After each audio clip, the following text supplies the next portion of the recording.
about to see the inaugural test of the CO2 Special Effects Rifle in action. I had a small 5-pound canister of CO2, a fire extinguisher, which is attached by way of a PVC clear plastic hose to the actual hollow barrel of the toy rifle that was modified to be a semi-automatic, ball-firing steam rifle for the movie Engines of Destiny. I'm now going to break the seal on this piece of safety equipment, which means that it has been rented.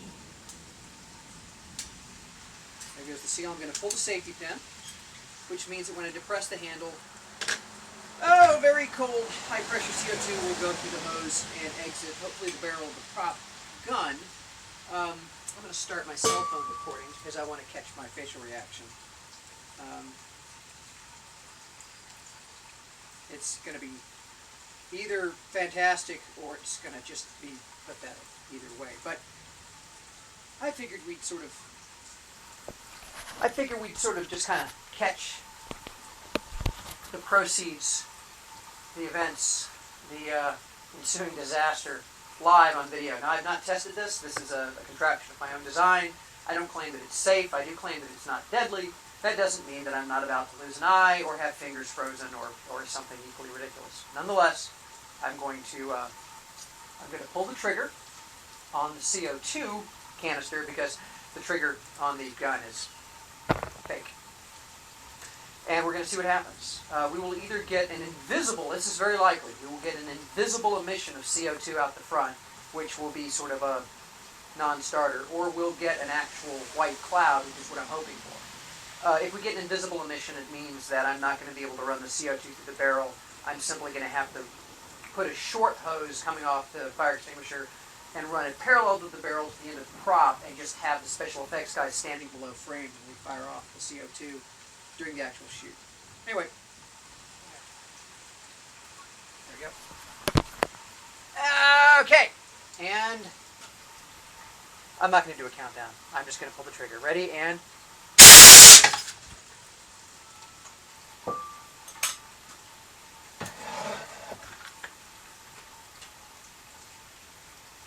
ice.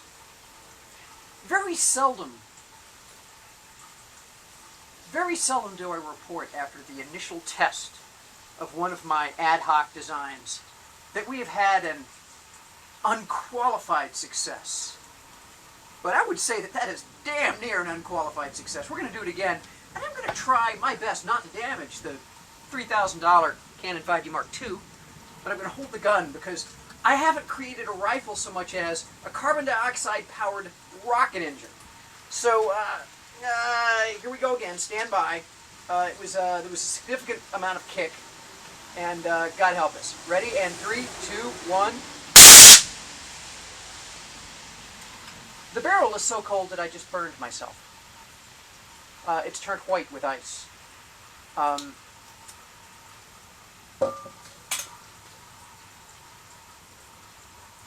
Joy.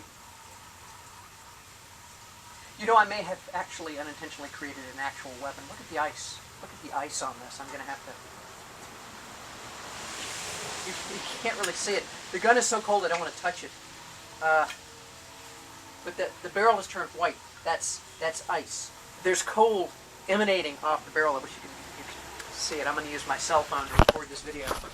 I'll edit this together. Wow, that's white, frosty snow accumulated on the barrel. Awesome. Well, I'm going to fire it one more time, just because I can. This, of course, is where the eye loss, or the frozen finger, comes into play, but come on, if you do something dangerous once and live to tell the tale, you should obviously do it twice. Or 3 for the trifecta. Here we go. Ready? Firing the carbon dioxide rocket engine disguised as a rifle. And now. Oh, am I out? Can't be. Hang on. The interesting thing to note is there's still a lot of power left in this 5-pound canister. So more than likely, I'll have several shots at the 2 10-pound canisters that I've got. That's just cool beyond words. Oh, and I'm going to point of view shot the cell phone because, you know, it's one of those things you should do. This is where it leaps out of my armpit and flies away and all hell breaks loose. Here we go. There's the camera, there's the cell phone, and here we go.